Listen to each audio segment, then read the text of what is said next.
Bonjour et bienvenue sur ma chaîne. Aujourd'hui, nous sommes avec le Vulcan Avro-Vulcan MK2. Je fais cette vidéo pour vous présenter un exercice de ravitaillement.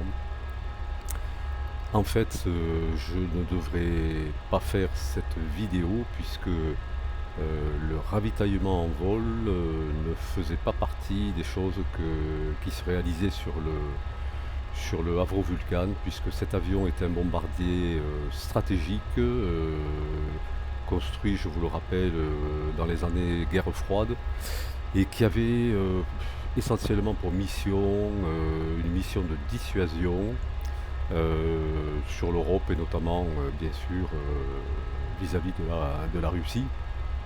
Donc en fait, les missions qui étaient attribuées à cet avion ne nécessitaient pas de ravitaillement, d'effectuer des ravitaillements en vol. Alors pourquoi, malgré tout, je vous présente un exercice, enfin je vais essayer de faire un exercice de ravitaillement en vol parce que vous verrez que c'est pas comment dirais-je, une tâche simple. Et bien parce que cet avion a été amené une fois dans sa vie à effectuer un ravitaillement, enfin plusieurs ravitaillements en vol.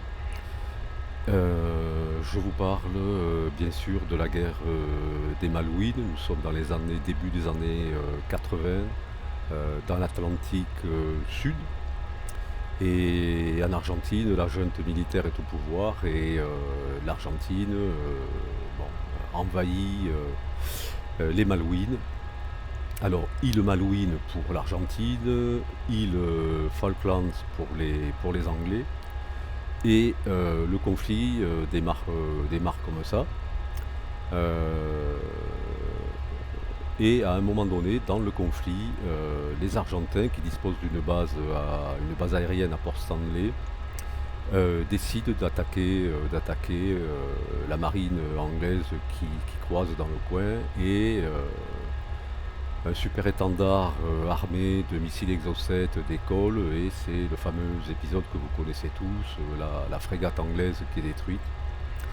Alors bien évidemment, à cette époque, Margaret Thatcher qui est au pouvoir et qui est en train de travailler à sa réélection, n'accepte pas cette situation, mais le problème c'est que pour répliquer, les Anglais ne disposent pas sur place disposent pas de grand chose, puisqu'en fait ils n'ont qu'un porte-avions qui croise dans les parages avec 6 arrières simplement.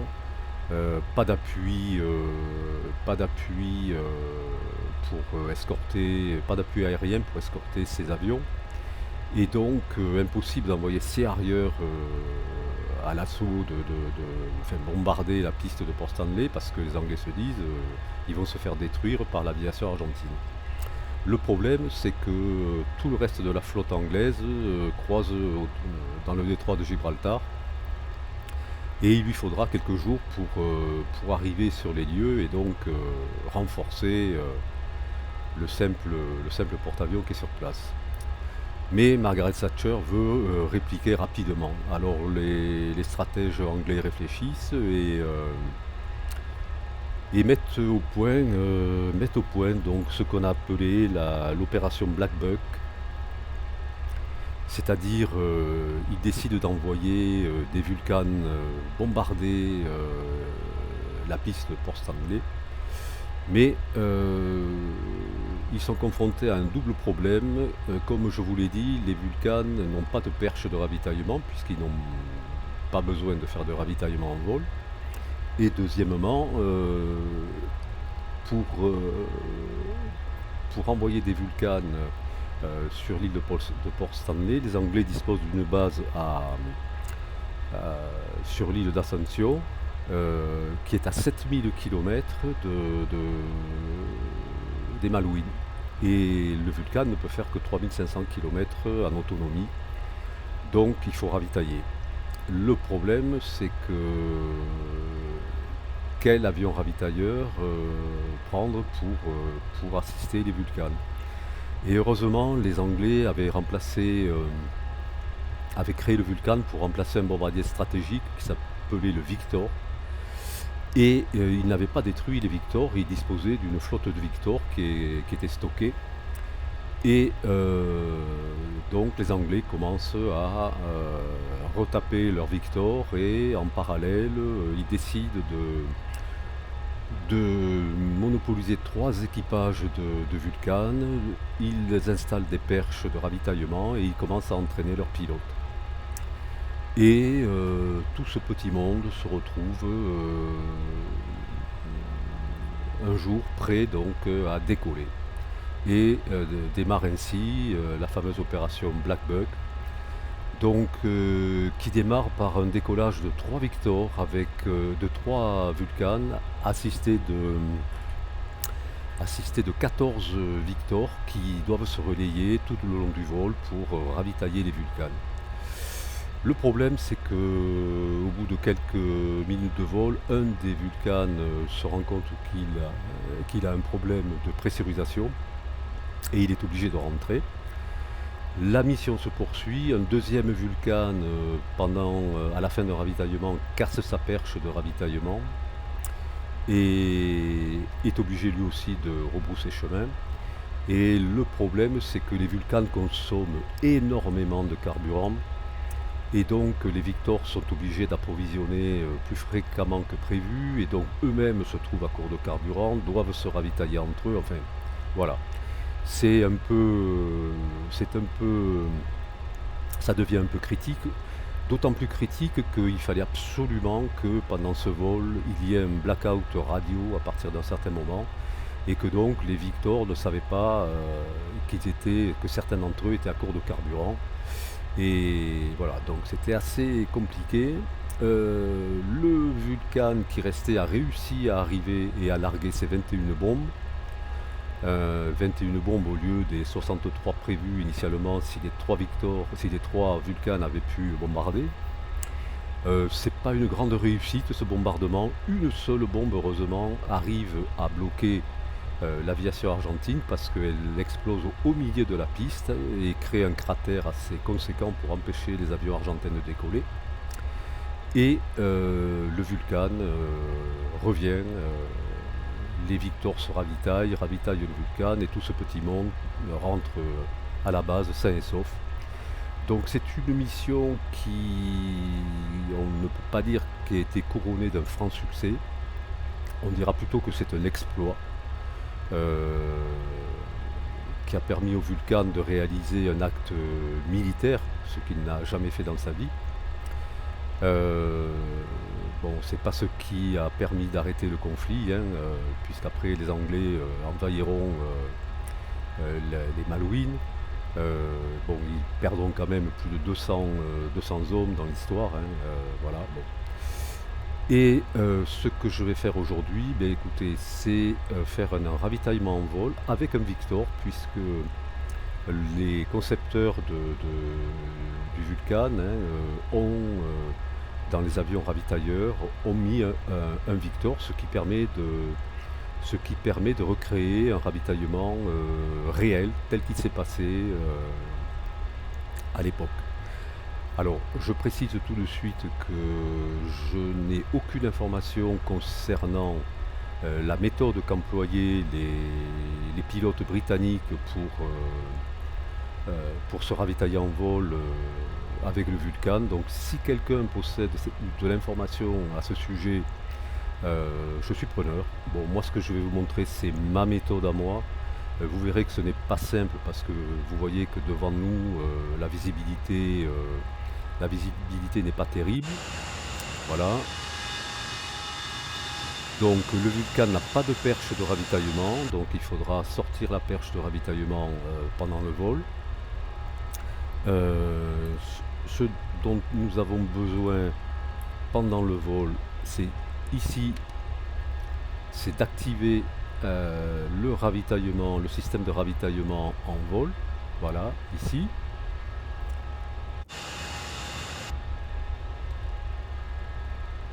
Donc nous allons décoller Et nous allons essayer, je dis bien essayer, de faire ce ravitaillement en vol parce que vous verrez que c'est pas simple. Voilà, c'est parti.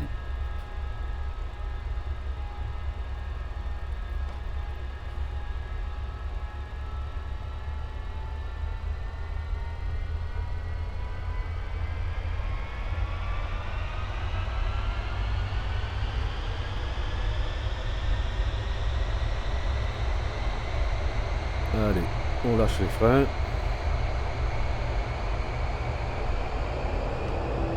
Power checked. 60 checked.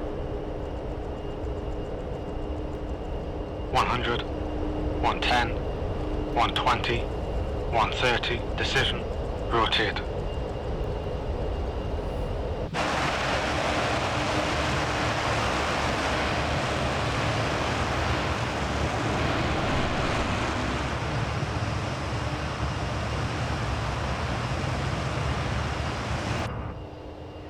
Allez, on va monter vers 7-8 000 pieds.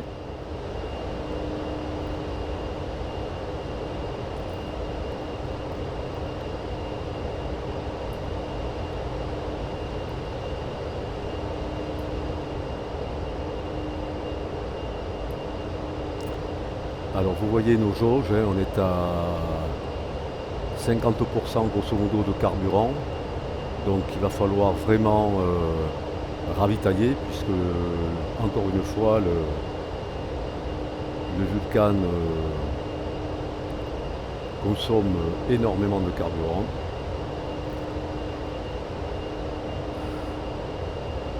Alors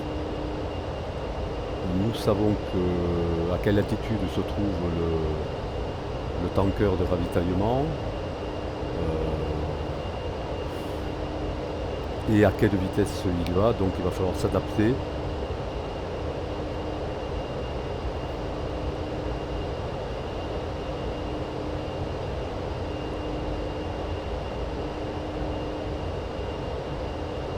Voilà, on va réduire les gaz, se stabiliser.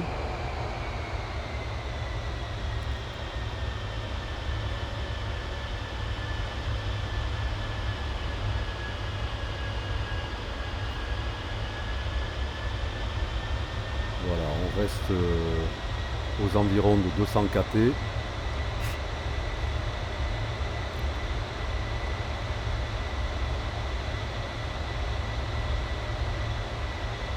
Alors, ce que l'on va faire, premièrement,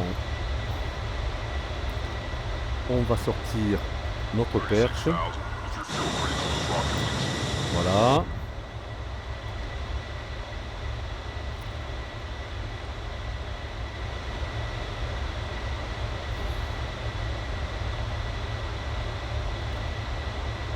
Ensuite,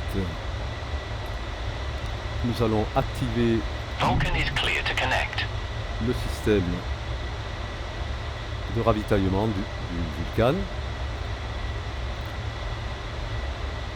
Contact, fuel transferring. Voilà. Alors, on va mettre peut-être un peu plus de visibilité parce que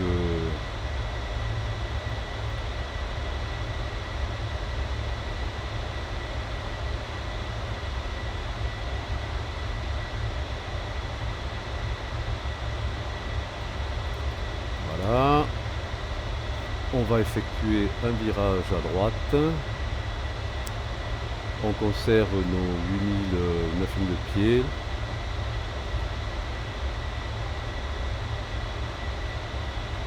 Voilà.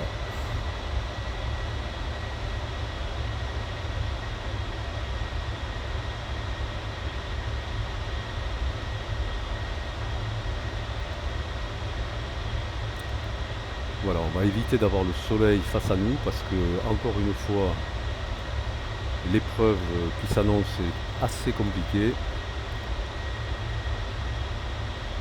Voilà. Alors, on va essayer maintenant de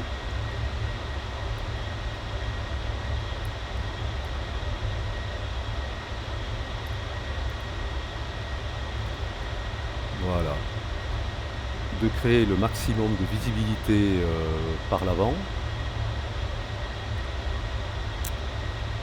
Et nous allons appeler notre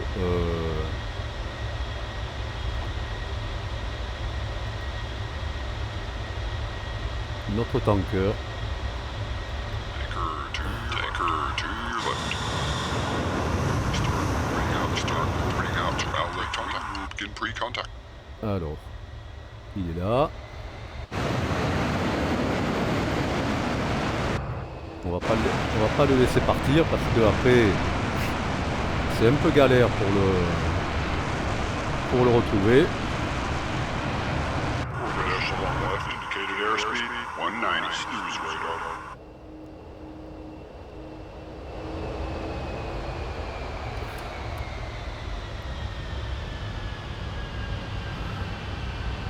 Alors voilà à quoi ressemblait le Victor. Hein.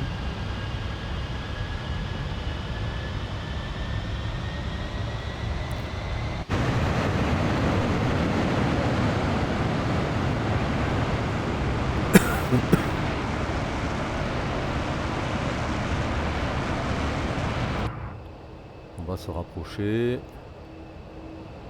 pour que vous voyez un petit peu.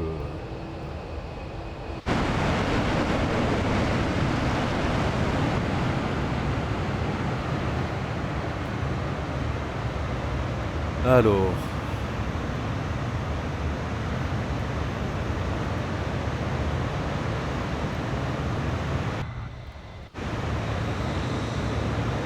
Voilà.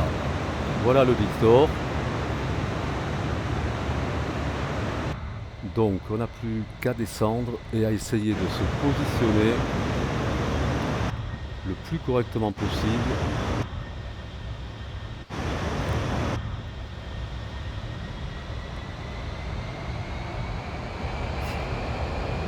Alors le Victor, vous voyez, a une perche ventrale, hein. Il n'a pas de perche de ravitaillement sur les ailes, comme d'autres tankers peuvent l'avoir. Hein.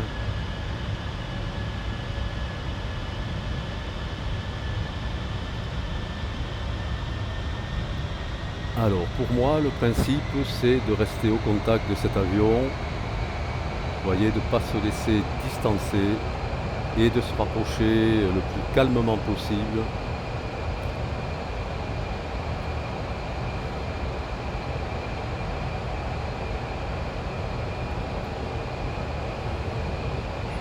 Pour effectuer rapidement un ravitaillement. Hein.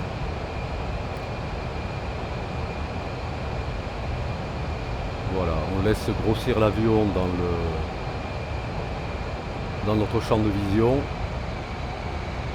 On essaie de ralentir quand il faut et on essaie de se rapprocher de la perche.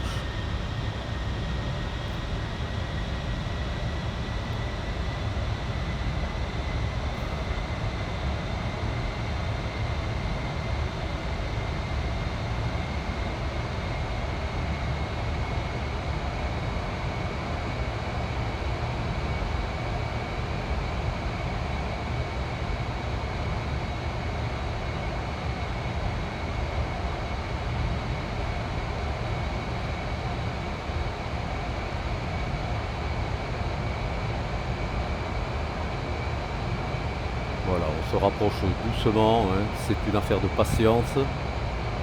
Si vous vous précipitez, je dirais que c'est voué à l'échec.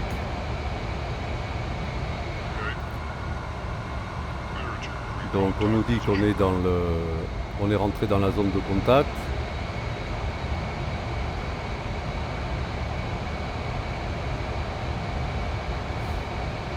Alors une fois qu'on a enquillé la perche, le plus difficile après c'est de rester au contact de l'avion pour qu'un minimum de carburant se transfère. Hein.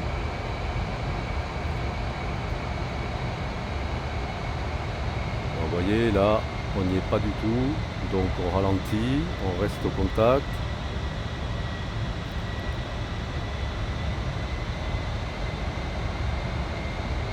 Voilà. Une affaire de patience.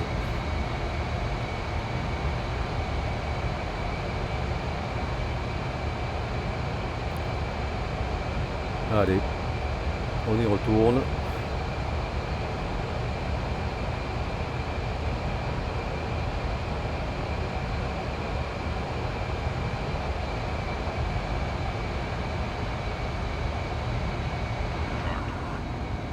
Just a little higher. Voilà, on a fait un ravitaillement rapide. On va essayer d'en faire un second.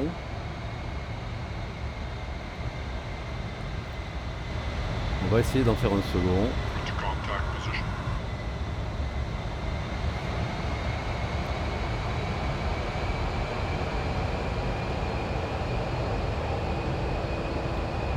Et après on regardera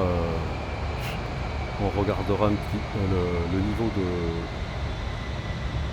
de nos jauges carburant pour savoir si on a assez de carburant pour continuer la mission.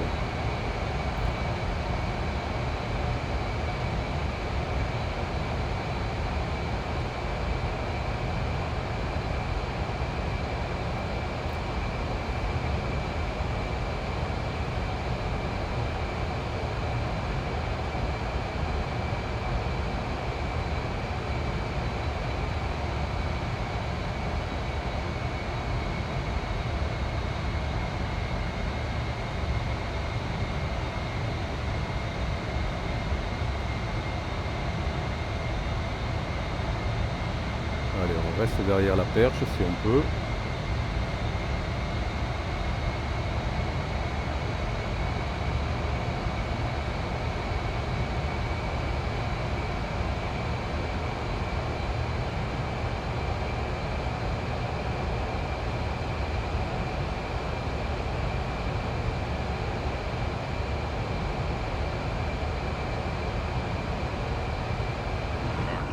Bring it up a few feet. Voilà. Alors.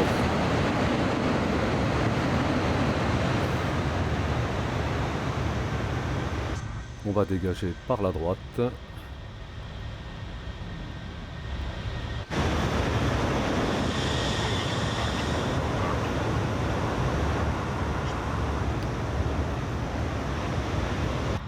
Voilà.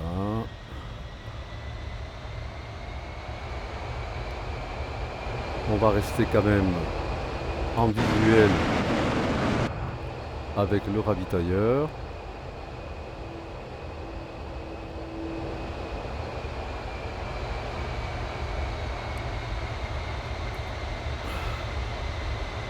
On va fermer, Vulcan is clear to connect. Disconnect. Fuel transfer complete. voilà, et on va vérifier nos jauges. On avait 50%. Alors, vous voyez, on a réussi à remplir nos réservoirs. Donc on considère que le ravitaillement a été un succès.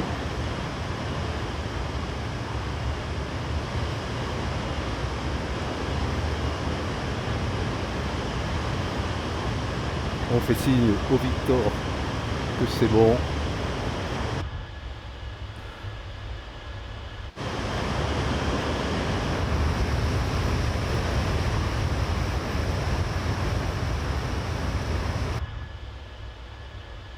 Et on poursuit le vol.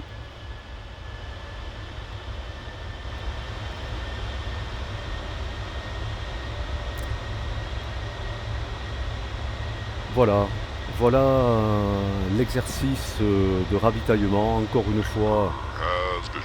You're cet inbound. exercice n'était pas prévu sur cet avion. Vous voyez que les conditions sont assez difficiles, hein. Et encore une fois, si quelqu'un dispose d'informations concernant la méthode qu'avaient employée les pilotes britanniques pour arriver à effectuer ces ravitaillements, d'autant plus que je pense que certains ont été faits de nuit, donc là je suis époustouflé. Mais voilà, donc faites-moi le savoir et communiquez-moi l'information. Voilà. Écoutez, merci d'avoir suivi cette vidéo. Je ferai une prochaine vidéo concernant l'emport des charges de de cet avion, hein, les différentes bombes et autres missiles. Et je finirai par un petit tuto sur le démarrage, la mise en œuvre de l'avion. Voilà, je vous remercie, à très bientôt.